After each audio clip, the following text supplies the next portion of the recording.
Good evening, good lovers. It's Katrina Rainsong of the Good Love Project, and today is day 23 of my 30 days of medibation. So if you're tuning in for the first time, I am on a 30-day journey of medibation, which is a term coined by Annie Sprinkle. It quite literally is meditation plus masturbation. So it's a solo tantric sacred sexuality, mindful sexuality practice for concentration, healing, spiritual growth, fun. And yeah, so I kind of had a block this evening trying to decide what I wanted to focus on. Like, what did I want to do with my practice tonight?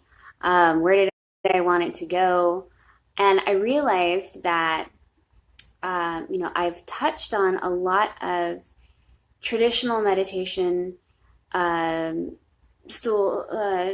tools and styles that can be worked into a medibation practice. I've talked about chakras. I've talked about dharana and all kinds of breath work. And I realized that I hadn't talked about mantra yet. So I started thinking about that and about mantras and how I like to use mantras and, how can I work that into my medibation practice and into my my sexual practice.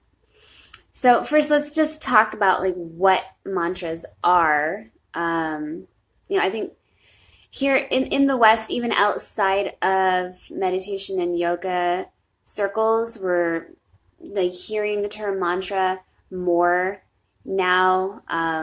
Your favorite sports star may have a mantra for success, or a life coach type person might share some kind of mantra with you, and we kind of use it sometimes interchangeably with like motto or slogan or tagline or something like that. And a mantra can be those things, but not all of those things are mantras. So let's really break it down for a second. The first part of the word man means, and this is a Sanskrit word. Sanskrit is the ancient spiritual language of India, so of Jainism, Hinduism, Buddhism, tantric practice. Man means to think, and tra actually means a tool or a vehicle. So it is quite literally a tool. In this case, it's sound, a tool to help you think or concentrate. So if you watch some of my earlier videos, days 8 through 14, when I was working through the chakras, I mentioned the bija sounds. Each chakra, each energy vortex has a bija or a seed sound, a syllable that represents it, and that is supposed to help like awaken it and bolster its energy. Now, each seed sound is a mantra that's a very condensed and is the beginnings of mantras. Mantras can be small one-syllable words or even just sounds that actually, even though they are sounds and not words, they actually carry an incredible amount of depth and complexity to them. They can mean, that one sound can mean many different things and can encompass many different things. They can also be longer and more complex, like or prayer-like. They may be hymns to different deities, or they can even tell an epic story, like the Hanuman Chalisa is a devotional poem that kind of falls under mantra and kirtan, which is the repeating of mantra and the different names of the gods, of the deities. Mantras can also be useful in brain training. That's why a lot of life coaches like to use them. Therapists, like I mentioned, like maybe your favorite sports star has like a mantra for success, something that he's think about. This is a really silly example, but like Lightning McQueen, speed, I am speed. That's his mantra. To rev himself up and to really focus and concentrate on what his intention is and to bolster that intention with energy. So learning to associate then a particular word or sound or phrase with a feeling or a thought or an intention, such as using a calming mantra to repeat to yourself when you're experiencing anxiety. This is another way of using mantra. So mantras can be thought, that you can kind of say them quietly in your mind, or you can speak them out loud. Sometimes it might depend on the context. If you're sitting in a room full of people and it happens to be kirtan day and everyone's chanting together, of course you would chant aloud because everyone's bringing their voices together to like have this synergistic experience. On the other hand, if you're sitting in a room full of people and it's the library and everyone else is reading quietly, you're welcome to practice your mantras, but in your head, or at least whisper it in your indoor voice. However, overall, I believe in, and many traditions teach, that you bring them to life when you use your voice. It makes them more real, more powerful. There are hundreds, probably thousands of mantras from varying traditions that you can learn and memorize, or you can read and chant, and you can even create your own. So now, how does this connect with medibation and with sacred sexuality practice, and using it for your erotic experience, or becoming more embodied? There's lots of ways, and so for tonight's session, I decided to really think on that, and I decided that I wanted to focus on. I've been focusing on opening my body to receiving more. I often get really focused on giving. I'm a giver, and sometimes I'm so focused on my partner's experience that I almost kind of numb myself out, and so I'm feeling everything, but I'm not fully embodying the sensations and really taking them in deeply, because I'm thinking about how's my partner enjoying this, what's going on, do they need anything? And so so that's been kind of part of my practice, and my focus for a lot of my sessions over the last 3 weeks. So today I decided to go in a new place and really kind of challenge myself a little bit. Like I said, I'm focusing on receiving more, and I've been wanting to receive some newer sensations that I've mentally been longing for, but I have a lot of trouble relaxing my body around. And frankly, I'm talking about some backdoor fun. Yeah, I know it's hard to believe, Super Sex Geek isn't super successful at receiving anal pleasure. It's not. It's kind of a trope that if you're sex positive and you're sex geek, that you do everything all the time, and it's just not true.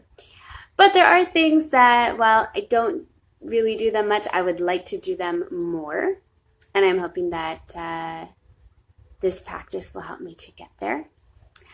So since I decided, and this is my first time in this 30-day practice of working with anal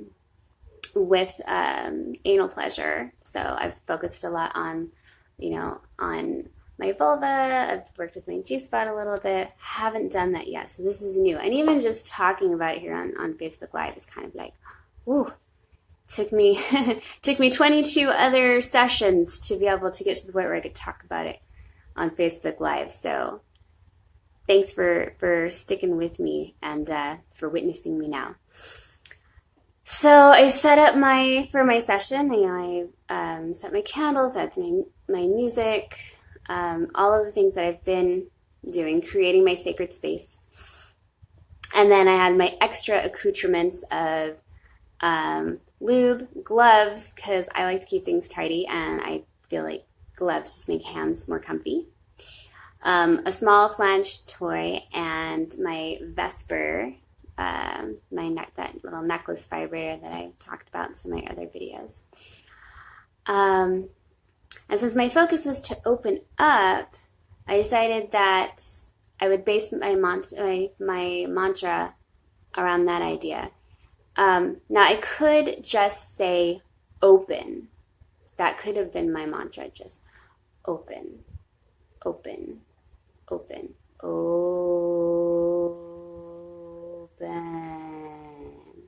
I could have done that. But I find that sometimes if you can simplify a word to a single syllable, sometimes that works better, especially if you're working in your own language, because if you're working in your own first language, sometimes your brain can get in the way, and so shifting to another language or simplifying down to just a sound or a single syllable can kind of help short circuit that part of your brain that gets in the way. And so I thought, ha is a very open sound. Ha. It's a very open sound. It requires you to open your mouth, but to keep your jaw soft. And by softening the jaw, that immediately softens the pelvis. So my mantra for opening is ha. So as I moved through the different sensations, I chanted ha. When I came to a place of tension or resistance, I just held the space there. I held my place, and I just breathed ha very slowly. And I found that tuning into breath and sound, I was able to kind of get out of my own way, to get out of my head, and to bypass my fears and my tensions. And my body did open more than it has before. I was actually really proud of myself. I was able to get my plug all the way in. Yay! So, and then of course also sitting in the space of the observer through all of this too, checking in. Oh, what does this feel like?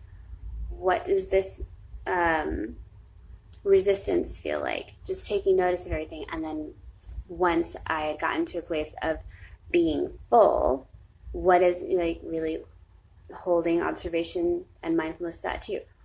What does it mean to receive?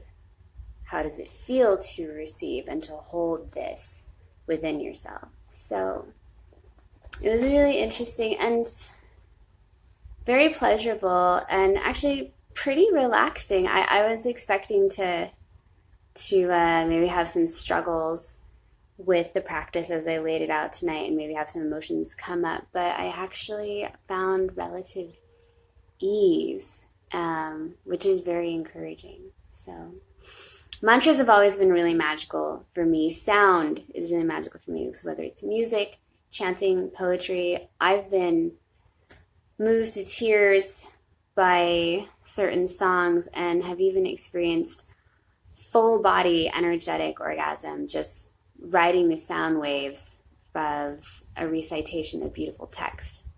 It was the Radiant Sutra, actually, which is something that a piece that I've read in some of my other videos. So that's my session for tonight. Mantras are magical. Thank you so much for joining me tonight, for checking this out. If this is your first time tuning in here, I do also share this on YouTube, and you can find if you've missed some of my videos, you can find the entire series on YouTube or on the Facebook page. So it is easily bingeable if you would like to do so. I've had a few people ask. And get ready, because I will be launching my 30-day Medibation challenge very soon. I'm still in the process of putting it together, shooting the videos and putting the final touches on it. But if you would like to experience this practice and to build your own mindfulness practice around your sexuality and integrated with your sexuality, this is going to be your chance to dive in with guided practice every day for a whole month. So I'll leave a link if you want to sign up for that. It is free. And until next time, keep on good loving.